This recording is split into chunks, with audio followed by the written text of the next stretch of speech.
Hi there, my name is Chris Lugo.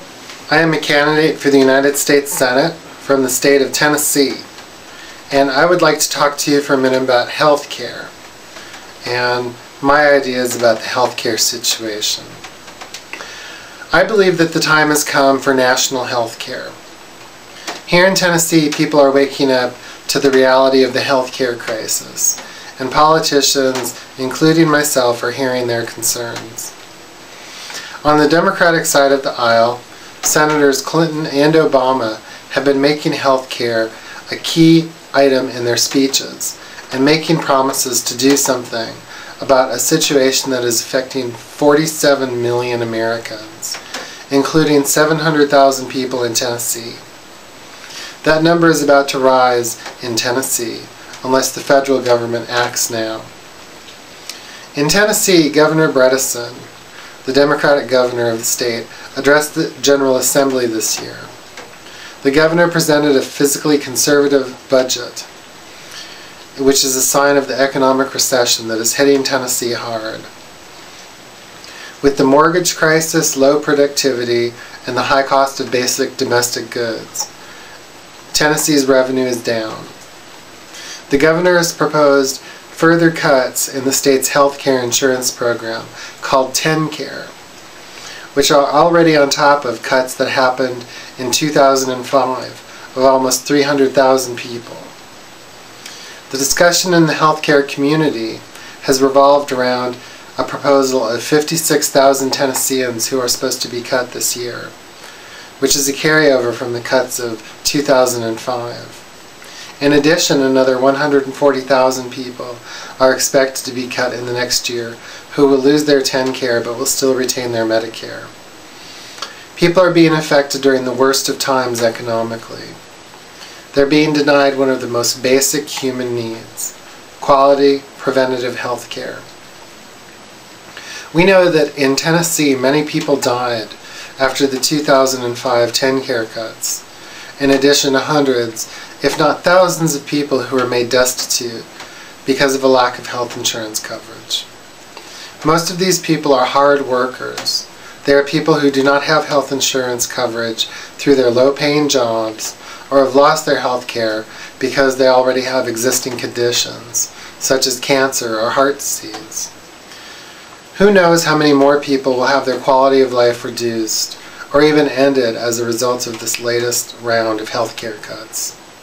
Tennesseans cannot afford to let almost 20% of the population go without health care.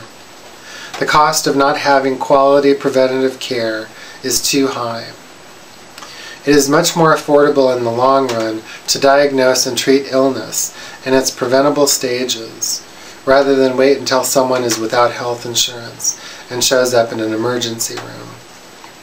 Still, we must not lay the blame at those in charge in the state. Instead, we need to look at the federal government for its failure to address the basic right of health care. Every industrialized country in the world, except the United States, extends this right to all its citizens. The irony is that we already pay more per capita in public health care dollars than most of the Western nations, but we still have a system that fails to insure everyone. But this is not an agenda that we should leave up to the states. Tennessee should not carry the burden alone of trying to insure everyone. This is part of what led us to this debacle in the first place. Tennessee generates a large portion of its revenue from sales tax, which is an up and down stream of revenue, which disproportionately affects the poor and the working classes. The only way Tennessee could have ensured the preservation of its state health insurance was through a state income tax, which does not yet have the political will to pass in the General Assembly. 1. In the meantime, a universal health care program could be easily implemented nationally, which would provide basic quality health care to 47 million Americans for about $120 billion, which is only 1/5 of the budget expenditure for the military. If we simply pulled our troops out of Iraq, we could easily redirect the cost of an expensive failed war into providing health care for all our citizens. Although it is easy to blame the current leadership in Tennessee for the healthcare crisis that is affecting hundreds of thousands of people, we should instead direct our attention toward a solution which will really meet our needs: a universal single-payer system. The momentum is building in the United States for universal health care. Now is the time to elect leaders to Washington who will accomplish the job of ensuring all Americans.